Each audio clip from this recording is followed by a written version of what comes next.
ಎಲ್ರಿಗೂ ನಮಸ್ಕಾರ. ಜೇಸ್ ಕಿಚನ್ಗೆ ಸ್ವಾಗತ. ಇವತ್ತಿನ ರೆಸಿಪಿ ಪಡವಲಕಾಯಿ ಪಾಯಸ. ಪಡವಲಕಾಯಿ ತೊಳೆದು ಹೆಚ್ಕೊಂಡು ಬೇಯಿಸ್ಕೊಂಡಿದ್ದೀನಿ ಕುಕ್ಕರಲ್ಲಿ. ಒಂದು ಪಡವಲಕಾಯಿ ಬೇಯಿಸ್ಕೊಂಡಿದ್ದೀನಿ.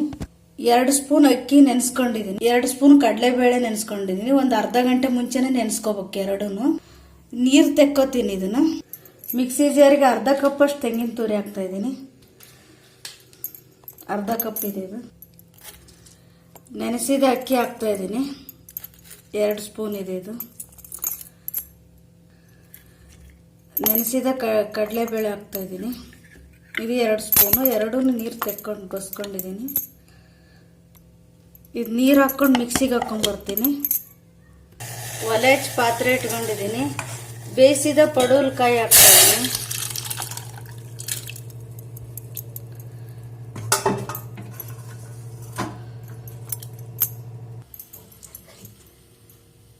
ಈ ಮಿಕ್ಸಿಗೆ ಹಾಕಿರೋ ತೆಂಗಿನಕಾಯಿ ಕಡಲೆಬೇಳೆ ಅಕ್ಕಿದನ್ನೇ ಮಿಕ್ಸಿಗೆ ಹಾಕಿದ್ದೀನಲ್ವ ಅದನ್ನು ಹಾಕ್ತಾ ಇದ್ದೀನಿ.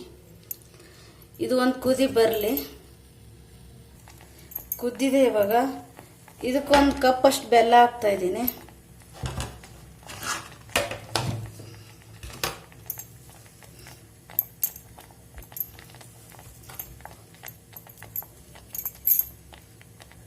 ಒಂದು ಕಪ್ ಬೆಲ್ಲ ಹಾಕಿದ್ದೀನಿ. ಸ್ವಲ್ಪ ಒಂದು ಅರ್ಧ ಲೋಟದಷ್ಟು ನೀರು ಹಾಕ್ತೀನಿ. ಇಲ್ಲಿಗೆ ಪಾಯಸದ ಅದಕ್ಕೆ ಬರಲೇ ನೀರು ಹಾಕ್ತಾ ಇದ್ದೀನಿ.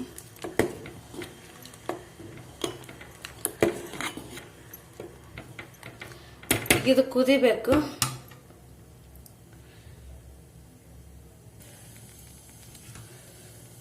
ತುಪ್ಪದಲ್ಲಿ ಹುರಿದಿರೋ ಗೋಡಂಬಿ ದ್ರಾಕ್ಷಿ ಹಾಕ್ತಾ ಇದ್ದೀನಿ. ಬಾದಾಮಿ ಎಲ್ಲ ತುಪ್ಪದಲ್ಲಿ ಹುರ್ಕೊಂಡಿದ್ದೀನಿ.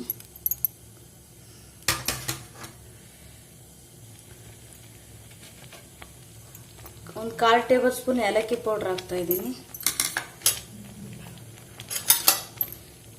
ಮಿಕ್ಸ್ ಮಾಡ್ಕೊತಾ ಇದ್ದೀನಿ.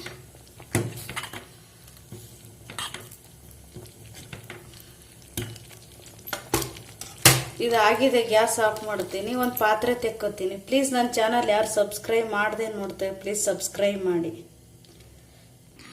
ಪ್ಲೀಸ್ ಲೈಕ್ ಮಾಡಿ, ಶೇರ್ ಮಾಡಿ, ಸಬ್ಸ್ಕ್ರೈಬ್ ಮಾಡಿ. Thank you for watching.